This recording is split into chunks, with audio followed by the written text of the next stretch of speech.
Welcome back to the A-Level English Guide. This is the first of 2 theory-focused videos that will help you ace Paper 4, Question 2, on language and the self. In this episode, Part 1-1, we'll focus on gender-based theories that explain how language reflects and constructs identity. In the next episode, Part 1-2, we'll cover theories related to social class, attitude, and group identity.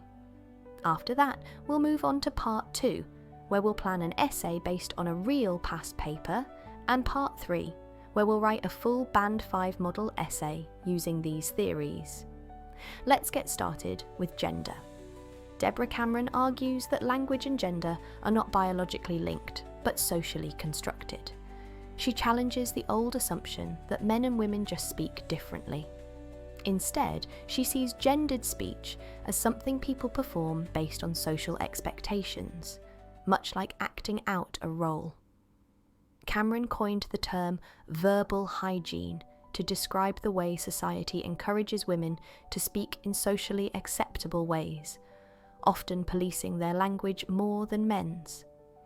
Her view aligns closely with Judith Butler's idea of gender performativity, suggesting that speech is a tool for performing identity, not just expressing it. Jennifer Coates studied all female conversation and found that women often build on each other's ideas, finish each other's sentences, and create a supportive atmosphere. She referred to this as cooperative discourse. This kind of turn-taking and collaborative style is often overlooked in male-dominated research. Coates's findings highlight how gendered identities are shaped by shared social norms in same gender groups. Deborah Jones classified women's conversations into 4 types. House talk, which focuses on domestic concerns like cooking or children. Scandal, which involves judging the behaviour of others. Bitching, which is venting frustrations, often in private. And chatting, intimate, supportive talk. These categories are not meant to stereotype women, but to highlight how female identity is often constructed around shared experience and emotional connection. Jones' work is useful in essays where you want to show that speech patterns reflect not only gender, but also social function. Peter Trudgill's 1970s study on Norwich accents revealed that men were more likely to use non-standard forms, like runnin' instead of running. Why? Because it gave them covert prestige, respect from their peer group for sounding tough or working class. Women, however, tended to use more standard English, seeking overt prestige or social approval through correctness. Trudgill concluded that women are more status conscious, likely because society penalises them more harshly for non-standard language.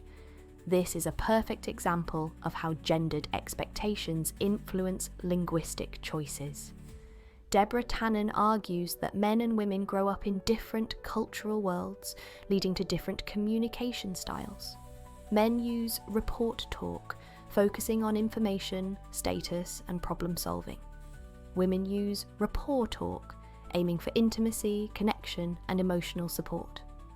She doesn't see one style as better, just different. Tannen's theory is ideal when analysing conversational goals and why misunderstandings between genders may occur. For example, a woman might say, "I feel really tired today," expecting empathy, while a man might respond with, "Go to bed earlier," aiming to solve the problem.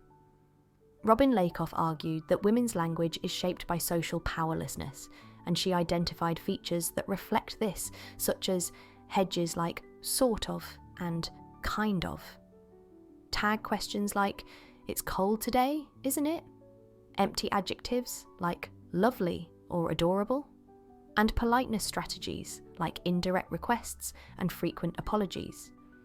She suggested that women are socialised to sound uncertain or deferential, reinforcing traditional gender roles. While her theory is considered outdated and overly generalised today, it's still a valuable historical perspective and useful for contrasting with more modern approaches like Cameron's. So far, we've looked at 6 major theorists who examine the link between gender and language. Each one helps us understand how speech patterns are influenced by identity, social roles, and cultural expectations. In the next video, part 1 to 2, we'll move on to social class, accent, and linguistic prestige. You'll learn about Lakoff, Trudgill, Bernstein, Cheshire, and more. And don't forget, once we cover all the theory, we'll dive into a real past paper essay plan and then a full model essay. If you found this helpful, don't forget to like the video and subscribe to the channel for more A-level English support. Your next grade boost might just be one click away. See you in the next video.